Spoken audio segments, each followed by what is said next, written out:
to subdue it in all forms. Now let's go to the 1980s. What happened in the 1980s? Economic and political. What did he do? As a matter of fact, here you can speak about the two sides. You know, one was, you know, the other side of the coin. Did he have a plan for the Kurds in the 1980s? Especially when he was fighting what war Saddam Hussein in the 1980s was fighting? Iran-Iraq war. From 1980 to 1988, let's not forget.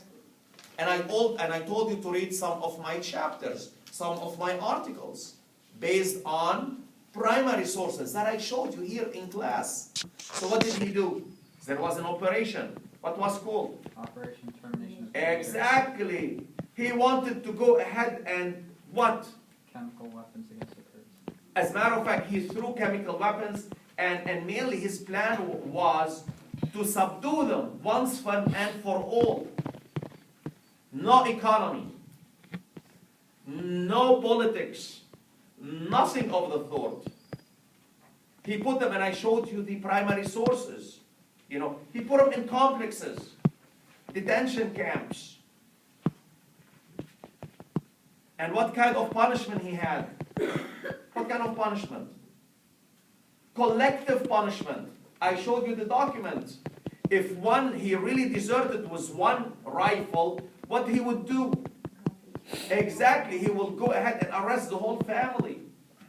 So he had a terrible, terrible laws against the Kurds. Did he destroy their economy? As a matter of fact, in 1975, he razed to the ground dozens of villages. In the 1980s, he razed to the ground hundreds of villages. He hit them with chemical weapons.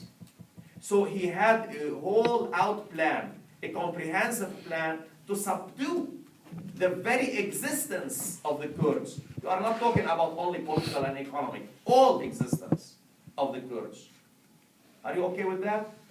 Please remember these dates and these, because these are very important. Now, let's go to the mosquitoes. So here, tell me, mainly, in the 1970s, what was happening with the mosquitoes? Why in the 1970s? What happened in the 1970s? Contra Iranian. All right, as a matter of fact, who came to power in Nicaragua? Sandinista. The Sandinistas. Remember this. And the Sandinista, what kind of a political orientation they had? Exactly. Yes. Now, regarding what kind of policy they had toward the mosquito, did they favor them or they favored other people? They favored the mestizos, not the mosquito. And also, they didn't give them rights. So what kind of a reaction the mosquito had?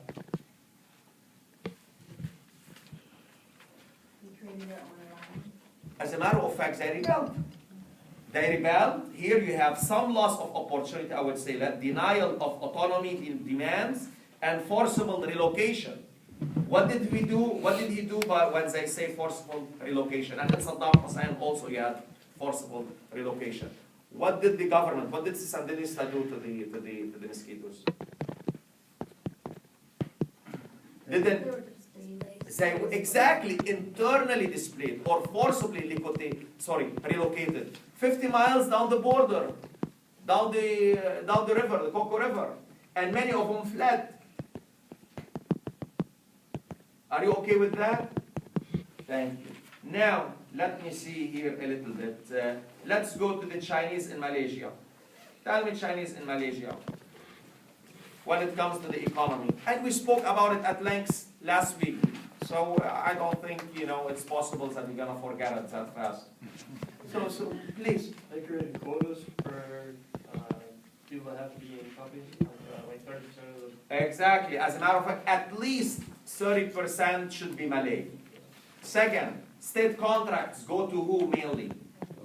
To Malay Chinese, and they have even a name by Mubtira, that name, son of the soil. What does it mean? Mainly, if you are a Malay, you are son of the soil. If you are a Chinese and an Indian, even if you are third, fourth generation, still they regard you as no part of this land. In education, you have quota, and those quota favored who? The Malay. With companies, as a matter of fact, state contracts go to them. Cooperation more between the state government and company owned by Malay people.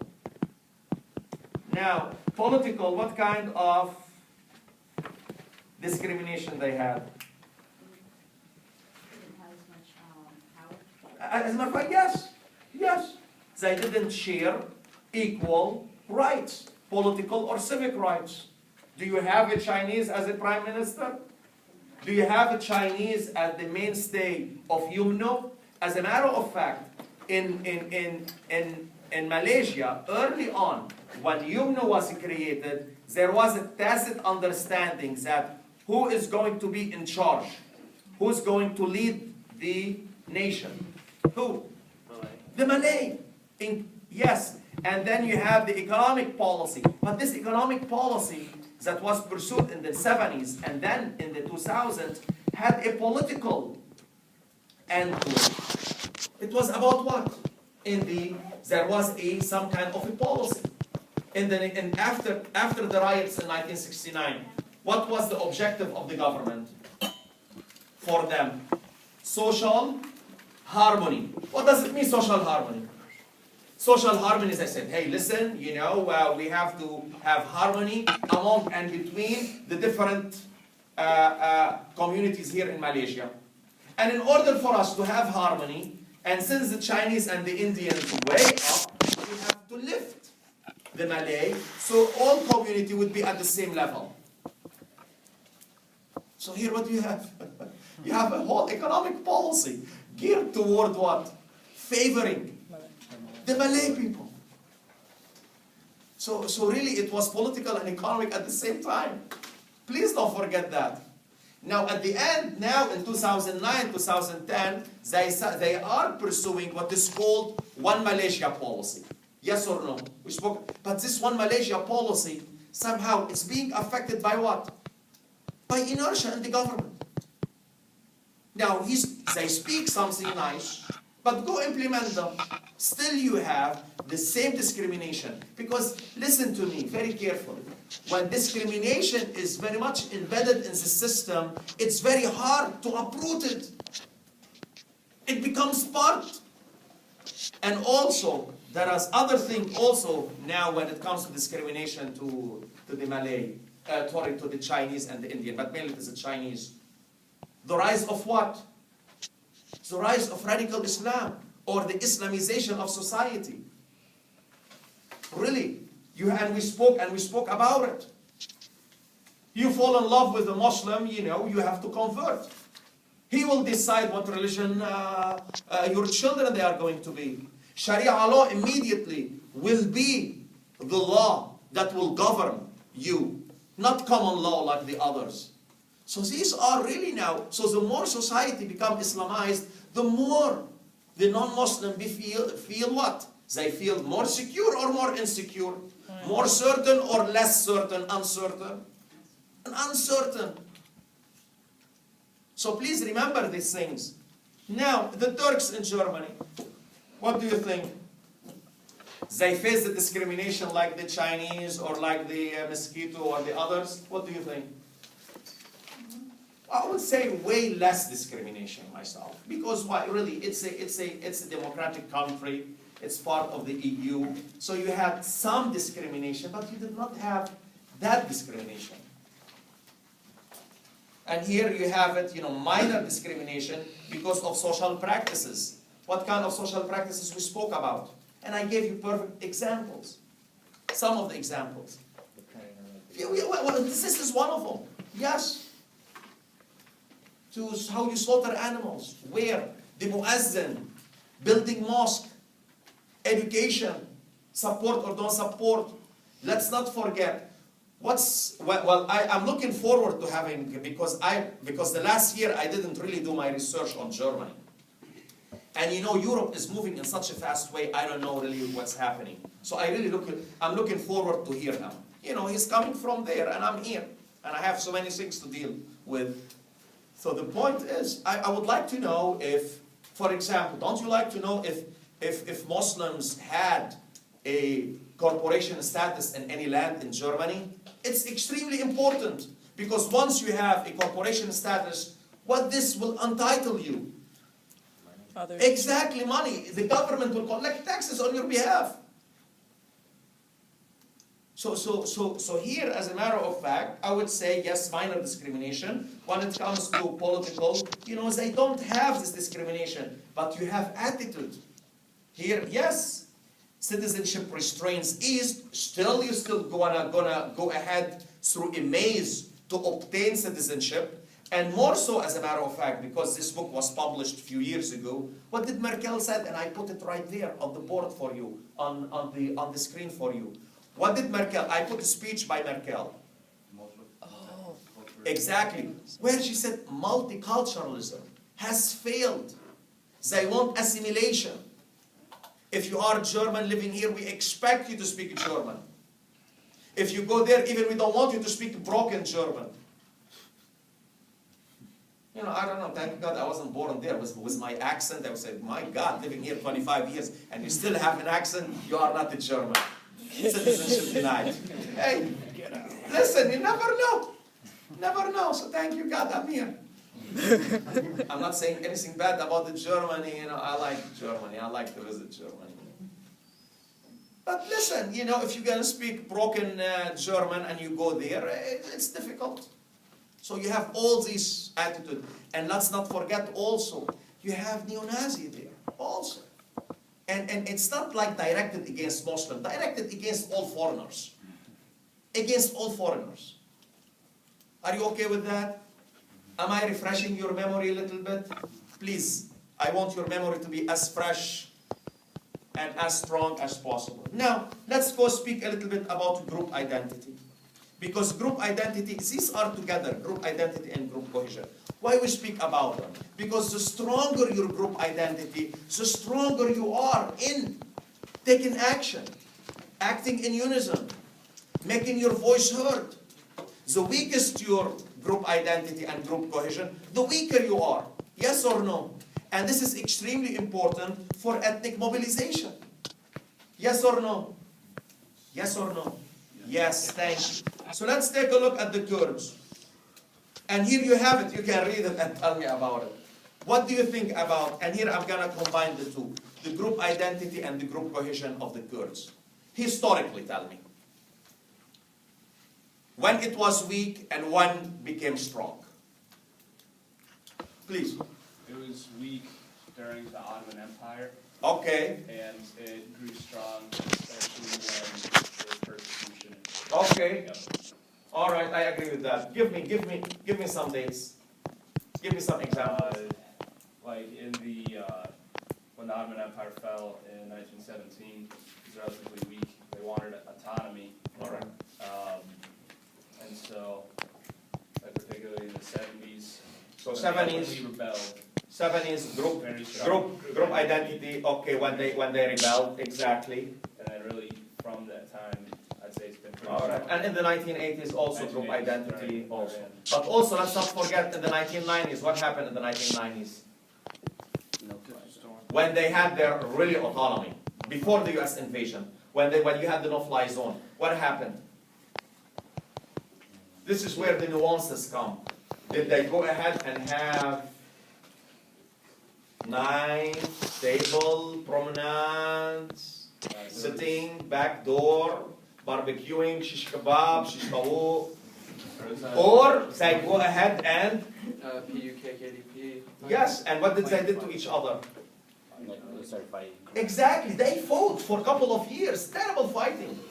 And it took United States to go there, tell them, listen, stop. And even though in the mid-1990s, the KDP, Barzani, called on Saddam Hussein to help him against Talabani, the PUK.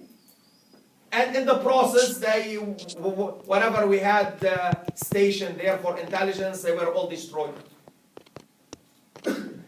So also, even after they took some autonomy, their group identity was weakened by internecine fighting. Then after 1998, they became stronger thanks to United States, because they felt United States was not going to support them anymore. Especially in 1998, you had now a law in Congress, a bill was passed, you had the legislation, mainly to do what? Support what? What was the legislation that was passed and became law, as a matter of fact, in 1998 in US Congress? The Liberation Act? The Iraq Liberation Act, thank you. Now we had a policy, Congress supported the policy to support the opposition so that they could remove who? Saddam Hussein, thank you. Now, let's go to the mosquitoes. What do you think their group identity and group cohesion? Did you have a lot of internecine fighting there? No. I would say less, yes. You know, you had mainly the leadership split between two leaders, but I don't speak about a weakness similar to the weakness of the Kurds. Now, did that group identity become strong at certain points, yes or no? Yes. Yes, thank you very much. Mainly exactly when they fought the regime. So always remember that. And this is why, you know, with ethnic conflict, or if you want to define, you know, really, group identity. Mainly, the more you are persecuted, more you are under pressure, you more, you know, you kind of hold onto your group identity. Now let me go to the Chinese. What do you think about the group identity of the Chinese? In Malaysia, sorry. Chinese in Malaysia.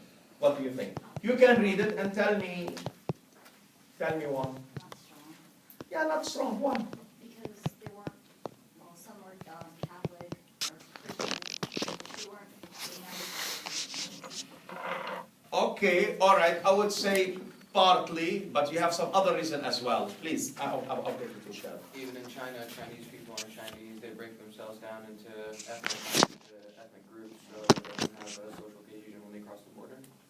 Okay, I would say partly so, yes, but you have other stronger reason.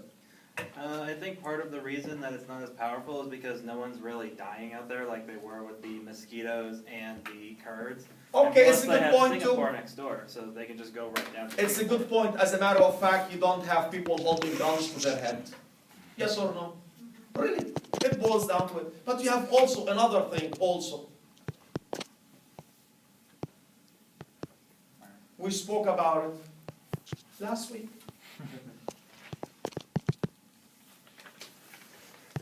Don't you think early on when UMNO was established, don't you have the Malaysian Chinese Association going ahead and join UMNO? Yes or no? Yes. Yes.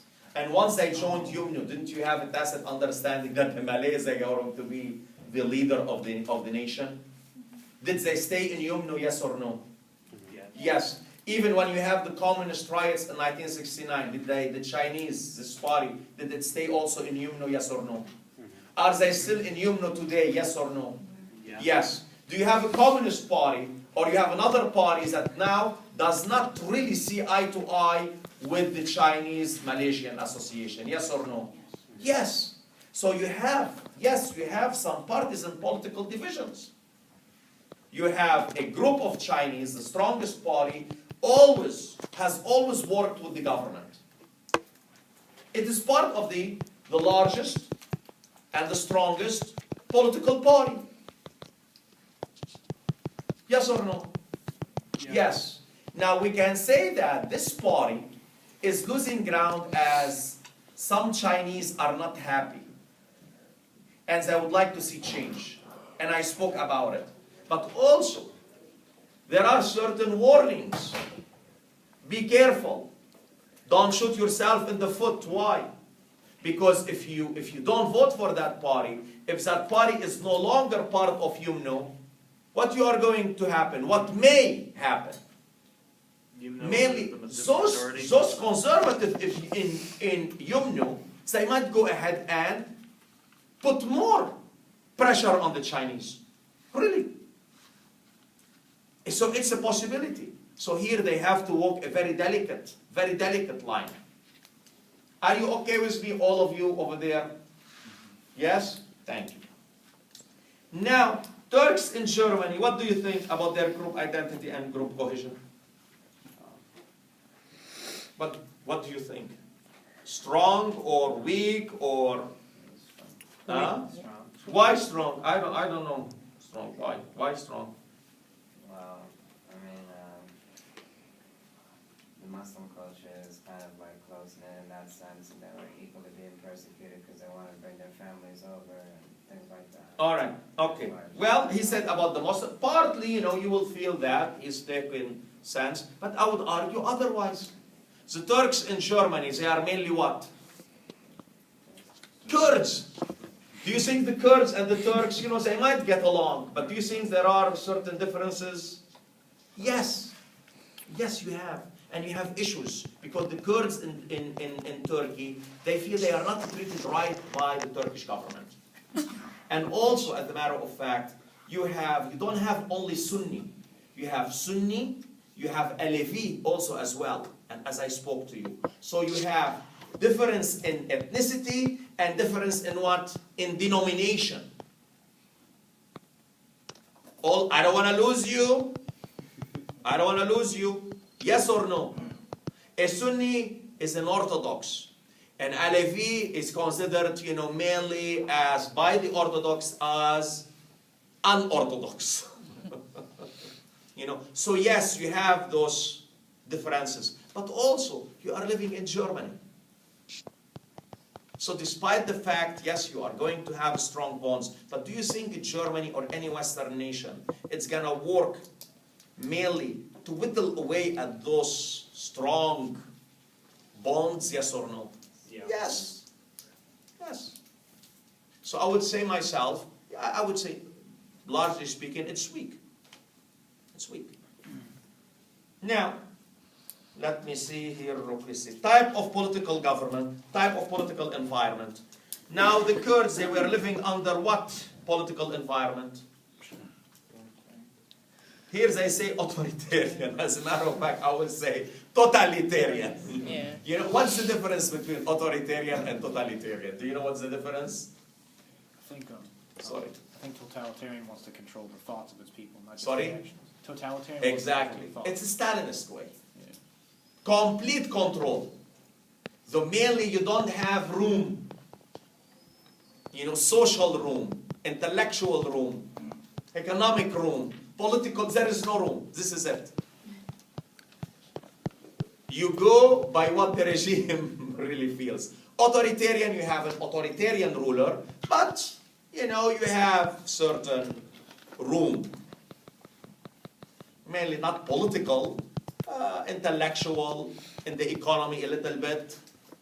They don't want to control your state of mind. As long as you don't interfere in politics, I would say, okay, that's fine. But totalitarian, complete control of society. Authoritarian, I wouldn't say complete control. Now, the political environment for the mosquitoes in Nicaragua then was socialist, exactly, the Sandinistas. You remember the Contra? You remember the Iran-Contra affair? You remember the Iran-Contra affair or you don't remember? Yeah? Yeah. So what was the Iran-Contra affair about? Just is a little bit beside the course, but I would like, these are important things. Iran is always in the... What was the Iran-Contra affair? Wasn't it, I can't remember what we did with Iran, but we sold them weapons and somehow made a profit and used that profit to fund To fund the rebellion. Contra. Exactly. As a matter of fact, some proxy Iranians, probably Hezbollah or Islamic Jihad or others, they held hostages. And Iran was fighting the war with Iraq and needed weapons. And somehow United States and Israel, they came to an agreement, to some form of an agreement where they would sell Iran weapons and Iran mainly sophisticated missiles. And Iran will release the hostages. And then and then they will get paid. I mean, the United States will get paid. And since it's all done in secret, what the money they're gonna do with? They will channel it to where? To the Contras. So that was the Iran-Contra. It was under Ronald Reagan. And as a matter of fact, you have a couple of people like John Poindexter, as a matter of fact, the National Security Council, and the lieutenant that was in charge. Oh my God, I forgot his name. Sorry. North. Thank you. He was he's a commentator on Fox News, so he's there. But they were involved. So that's the Iran-Contra affair. Now let's go to Chinese in Malaysia. What kind of a political system you have there? And you have it there. It's written. Democratic with restriction. Exactly. I would say it's a quasi-democratic system. And in Germany, what do you have? Exactly. Democratic. Democratic until it comes if you want to get married. To somebody who is a foreign national. As I will tell you, either you keep your citizenship, German citizenship, or you forsake it. Now, severity of governmental force, and we spoke about it. The Kurds, what did the regime do to the Kurds? Did they go and they tell them, okay, we are going to put you in prison, little bit, we're gonna arrest you, we're gonna speak with you, we're gonna go ahead and de-radicalize you like we are doing sometimes, somewhere. Or they listen, we're going after you, are shooting you, killing you and killing your family. What do you think? You tell me. We're gonna kill you, kill your family, and destroy your house. And this is what happened. Now with the mosquitoes, escalating from arrest to forcible relocation, to attacking them, as a matter of fact. Now Chinese in Malaysia, it's written it, occasional arrests, really. Now let's not forget, when you had the riot in 1969, the government really subdued those riots, and in the process hundreds were killed, and many of them were Chinese. Now Turks in Germany, what did they do to them? They kick them out. They deport them. Yes, deport them. Thank you. Now, effects on ethnic mobilization and conflict. Now, this is the effect. We spoke about the variable, the discrimination, and their impact. Now, their impact, what happened for the Kurds? Throughout their history, what did you have? Different rebellions. Recurring rebellion. Always you had rebellion. Always. Especially under Saddam Hussein regime. Mainly in the 1974, 1975, and the 1980s. And you are talking serious rebellion. Now you have previous rebellion, but somehow the serious one took place 1974, 1975, and mainly from 1981, 1982 until 1988. And then 1991, you had the no-fly zone. And the mosquitoes, protest escalating to rebellion. So they did rebel.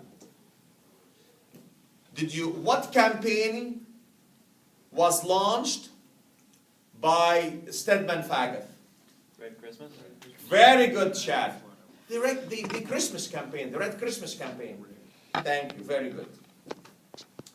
Now Chinese,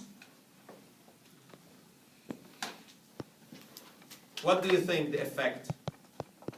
Limited the protest. Yes, they protested. 1969 was really the protest, but after that, you have protest, but you have limited protest. Somehow subdued protest. They would like to have equal rights and political rights, but they are not, I don't know now, really, because they are unhappy with the Chinese parties that is part of UMNO. So I don't know if they're going to take the street. It's a possibility. But overall, they are well-to-do. They are wealthy. Somehow, as the Chinese government doesn't take their son and educate them in Kuala Lumpur, what do? They send their son or their daughter to where? America. Exactly, to Harvard, to Yale, to Brown, to Boston College, to FAU. They are not like, opening their hand and saying, listen, we need help. They have money. They are the wealthiest class still in Malaysia. Now for the Turks, growing participation and growing protest. As a matter of fact, the Turks, they are now engaging the government, but at the same time they are protesting. Protesting what? Protesting in taking the street and demonstration in a I would say, in a bad way or somehow in a good way. Mainly you demonstrate to express your thoughts, but you don't go ahead, bent on destroying things and creating chaos. It's a protest. Peaceful protest, yes, absolutely. So they have some peaceful protest, and mainly they are engaging the system. All right? Okay? So is that a good exercise to refresh your memory, to highlight certain points, ethnic mobilization? What do you think? But you have to work with me. You have to go and visit the lectures. Now, I know I didn't upload the last two, but I know you took a lot of notes, and you have the book. Yes, sir? Yes or no? Yes. Thank you. Now, summary of international factors in ethnic mobilization for 4 groups. Now we looked at the internal factor, now the regional or international factor, because also they could affect ethnic mobilization. As a matter of fact, this is our class is group identity mainly, is about group mobilization, period. If you don't mobilize, how you are going to have, your rights? How? They will eat your rights, and they will eat you. Listen. So, all right. So, external support. Kurds in Iraq. Tell me when the international community started to take a look at Iraq. You tell me. After, sorry? World War I. Okay, since you mentioned World War I, what did the international community do? And what happened? Created. Sorry? They created They created what? Iraq. Okay, they created Iraq. Did the Kurds have their own self-determination? Nope. Tell me what happened. They were divided into 4 countries. They were divided into 4 countries. Thank you very much. Tell me more. I'll just say, didn't Woodrow Wilson, he wanted them, he Yes. wanted the Kurds. Well, as a matter of fact, not only the Kurds, he wanted all the people to have self-determination. So did the Allied powers go ahead and say something about the Kurds for their self-determination, yes or no? Weren't they were also promised self-determination? Yes. In what? Treaty of what? Treaty of Sevres. Very good. As a matter of fact, international community in 1920, yes, promised them a homeland. But immediately thereafter, did the international community act on their promise? No. You had Turkey, you had Ataturk, didn't want to give them. You had the oil in Iraq, and it was better for the British to annex Mosul with the majority of Kurds with the rest of the 2 former Ottoman provinces. And they were very fighting with each other. You didn't have unity. So the international community, indeed, it promised them, but then it did not act on its promise. Now, more so, tell me, international community and support for the Kurds. And as a matter of fact, if you read here, that's a very excellent way in putting it.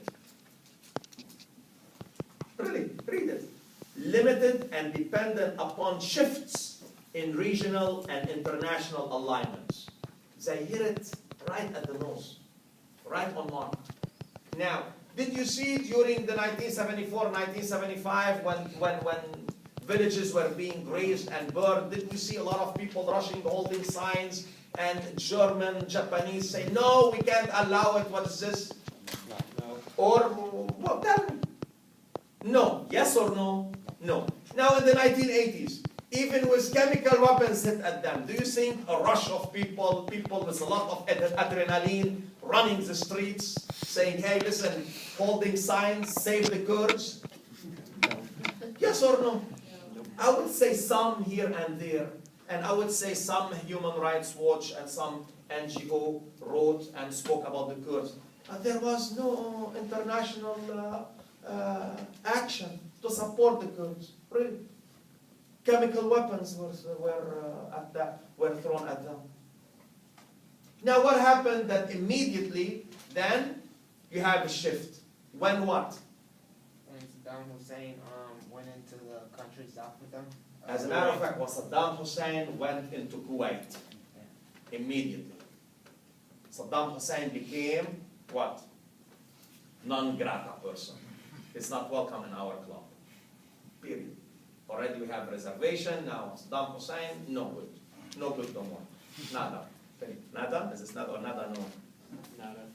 No more. No more. Yeah. Khalas. Khalas. No more. All right. And then, of course, after the U.S. invasion, mainly after September 11, it was a done deal. Now the mosquitoes. What about the mosquitoes? The United States really was interested, or not, why I say United States, the international community really. Not. When really you had an interest in the mosquitoes? Please. When the Sandinistas came to power. Exactly, period. As a matter of fact, let's not forget, Reagan imposed sanctions on Nicaragua. And this is when we said, okay, we are going to support you. Now, just historically, who supported the mosquitoes historically? The British. Thank you very much. And the minute the British made some kind of an agreement with who? With Spain. The minute that agreement was, some kind of an agreement took place between the British and the Spain and the Spanish, the mosquito's fate was doomed. Now, Chinese, do you think we're gonna wake up here or somewhere in France? I like France. I go to France, a lot. I like Paris. It has a soft place. I speak French, so I like traveling, walking. So do you think the French, the city of liberty, the city of enlightenment, this is what enlightenment happened, the French Revolution, guys. Listen, we owe the French a lot. Even the Statue of Liberty. Let's not forget that.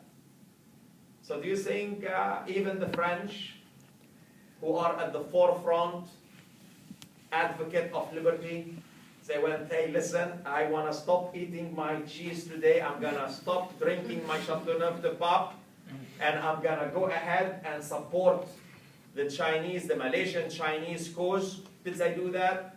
No. No. Why not? Well, as a matter of fact, it's not high on the national agenda. And second, the Chinese Malaysian are well to do. Are well to do. They go to Maxim. If you go to Paris, there is a nice place called Maxim. Extremely expensive. At in some places, they serve raw meat and horse meat as well. Extremely expensive. And you go there and you say Malaysian Chinese there. Yes. You go to Quebec, as a matter of fact. I'm not saying, it's a French culture. You see a lot of Chinese Malaysian. They are investing, as I mentioned to you, the Chinese Malaysian, they are investing in many parts of the world, but especially somehow they are investing more in Canada than anywhere else. So no, very, very, very limited. How about the Turks in Germany? You have a lot of support from outside groups. Mainly myself, what I think the support the Turks have, mainly thanks to what? To the European Union. Why? Because true, you don't have the constitution in the EU, but what do you have? You have agreements. And those agreements, they have bylaws. And those bylaws, mainly, they supersede what? Domestic laws. So really, the Turks, they can engage the system in many ways. In many ways. And constructively, they can engage it. Protest, but peaceful protest. But you don't have people rushing and saying, listen, probably you have some support here and there, NGOs, including from Germany, but you don't have this rush, this adrenaline rush. Do you think I'm speaking sense or no? Thank you. Now, let's take a look at the status of the regime, economic and political. What do you think, what happened to that regime in Iraq?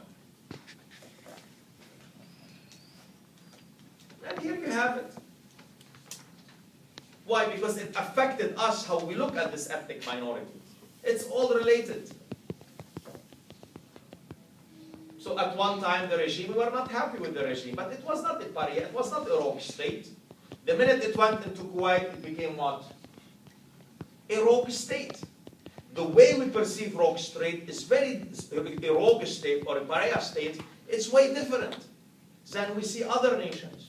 Now, what state, for example, we look at it now and we say, you know something, these states are rogue states now, at this time. Somalia? Somalia, I would say Somalia, but Somalia more of a failed state. It's a failed state. Why? Because it doesn't pose a threat on the international community. The threat that comes from Somalia mainly is through radical Islam, through transnational movement. Please. Syria. Iran, Syria? Iran, and North Korea. Very good, excellent. These are the rogue states. Syria now is in a big trouble. And look what's happened. You know, we might go ahead and support the rebel, although we are indirectly have been supporting them. And hopefully I will have time to speak about Syria. Iran. How do you feel about Iran? What's happening now? Yes, as a matter of fact, we are putting a lot of sanctions to prevent them from having nuclear weapon. But let me tell you one thing. We look at Iran at the rogue states, and if you look at those sanctions really, at the heart of them, they are not only about nuclear weapons or nuclear capabilities. It's about weakening Iran, really. And this is what's happening with us and between us and Iran. Now you have two schools of thought. One school of thought is saying, listen, you have to give them some room so they could come to the negotiating table. And the other school of thought say, no, keep the sanctions, and now the sanctions are embedded in Congress, and once you are embedded in Congress and certain institution, how are you gonna go ahead and lift them? You can't. But they feel this is very much will hurt Iran, and this will curb, or will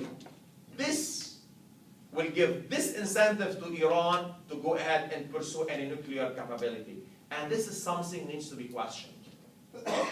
Because history has shown us otherwise. And the problem now, we don't know if we are going to have a war with Iran, really. It's a possibility if we hit the Iran nuclear plants. Or Israel does it. Please.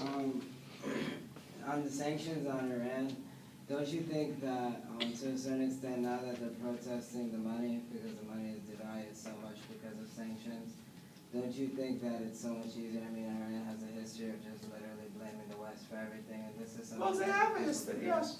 So, I mean, don't you think that's going to, in a sense, embolden the regime rather than harm it? Well, this is what I've been talking about, is that two schools of thought, and the sanctions are being made, mainly they are not being made to prevent Iran from having nuclear capabilities. I would like to prevent it, but the sanctions, they go way far beyond that, to weaken the regime. And some scholar would say the sanctions and the comprehensiveness of the sanctions are meant mainly to destabilize Iran. So of course it's emboldening the regime, yes. In the propagating war, though? Sorry? That's increasing the chances of war. Well, as a matter of fact, if you look at Iran, what it's doing, it's taking defensive position. It's supporting people, it's taking positions, some parts in the world, in preparation for a possible attack on their nuclear plants. In Afghanistan, what they are doing in Afghanistan. They are supporting who? Giving weapons to who? Okay. To Taliban. As a matter of fact, the Taliban, they are fundamentalist and anti-Shia as Sunni. And in 2001, when we went into Afghanistan, we had some kind of a tacit agreement with Iran that whatever we are doing in Afghanistan, it was okay with the Iranians. Now it's totally different. Now we see a lot of weapons going, roadside bombs recently, they have been mainly those Iranians. Iranian Hezbollah and Mahdi army. We know that. So mainly they are the Hezbollah, the Syrian regime, Iraq even, I would say Iraq. When I say Iraq, you know, mainly I would speak Mahdi army, Syria and others. Although I believe now Iraq has, you know, Mahdi, you know, al-Maliki has really moved Iraq into the Iranian orbit. So let me go back here. So here, medium but badly weakened by Iran-Iraq war. Yes, low to medium and a pariah state after the war. Absolutely, I agree with him. The mosquitoes, what's the status of the regime? The economic and political. And here you have something, as a matter of fact, when it comes to political. The status of the regime, well, this is how they, probably from their own perspective, the status of the regime, they came to power. From the perspective of the author, and this is why you build your own opinion, it's low. Now, I agree with that, but it's up to you.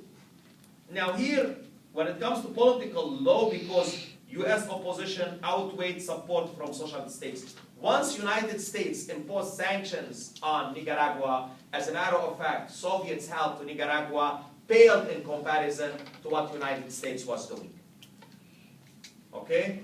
Which was extremely important. Why is it extremely important? As a matter of fact, I would argue myself that if it wasn't for United States support and imposition of sanctions, and United States really going after them, mainly the Nicaraguans wouldn't have come to the negotiating table. Why? Because the Nicaraguan, they knew that whatever support they had from Cuba and the Soviet Union paled in comparison to the support the mosquitoes and the oppositions were having from the United States government. Now, Chinese in Malaysia, what do you think about the status of the regime? Here's I say medium. Myself, I think I would go with medium, but I would go medium to strong, medium to high, myself. Really. Malaysia has been doing well, and I don't see Malaysia in the international community or in the United Nations is being sanctioned in any way, shape, or form. What do you think? Do you think Malaysia is right there being sanctioned for human rights? Even they flog? You know, they flog. As a matter of fact, as I argued with you, United States has made a big point by having one of the biggest think tank. As a matter of fact, it functions more than a think tank. It functions as a place for intellectual exchange and for training. And FBI are there, stationed there. Where? Where? And I showed it to you in my presentation last week. Where? In Kuala Lumpur. And we are training not only Malaysian, Philippines, Thai, from other nations. What happened now recently in Philippines? Did you have some kind of a accord between the Islamists or the radicals and the government, yes or no? Yes. Yes. And this is part, as a matter of fact, this is one part myself I say that the United States has made inroads against radical ideology in that part of the world. And that was extremely important. And really, I myself, what we did in Indonesia and Malaysia and that part of the world, it was really good. De-radicalization, mainly to reduce, eliminate, counter radicalization, and we did that. You have Al-Qaeda people affiliated, they are weakened now. Al-Qaeda has little room to operate that. You know, this we weren't able to do where? In Pakistan and Afghanistan. This is what we call the AFPAC dilemma, Afghanistan and Pakistan. But we did it in Indonesia and Malaysia. Now, for Turks, I would say, you know, high and of course subject to European Union constraints. You know, mainly I would say European Union, not constraint, European Union laws. And political high and increasing. Yes, it's a status, you know, I won't look at Germany and say, listen, you know, this is an undemocratic or it has some wrong in it. No, I would say it's a democratic country. As a matter of fact, Germany now is bearing the brunt of helping all other EU nations, from Iceland to Greece. How many Greek we have? Ethnic Greek here. We have Greek. No. Who is ethnic Greek? The Limos. Who is the Limos? You are not ethnic Greek? No? You have a Greek name, a Greek last name, and no Greek? Serbian? Brazilian. Sorry? Brazilian. Oh, Brazilian and the Limos. Wow. So what's your ethnic background? Oh, wow. Because the Limos is a very Greek name. Don't you think so? My dad said it's. Oh, Portuguese. Okay. All right, the Limos. All right. Okay. Do you know, does it have like a meaning in Portuguese? You don't know, huh? All right, that's fine. So mainly, the Irish who really had a lot of real estate, and you know what happened to real estate? In Iceland, they were in fishing and really great place to visit. They went into banking and everybody was a banker. The Greeks, paying less taxes and a lot of kalabaliki, and too much kalabaliki is not good, And the Portuguese also and the Spains, they have a lot of programs they have to support. And here you have Germany now coming to pay off a lot of debts. This is what's happening. Now, status of ethnic challengers. Kurds in Iraq.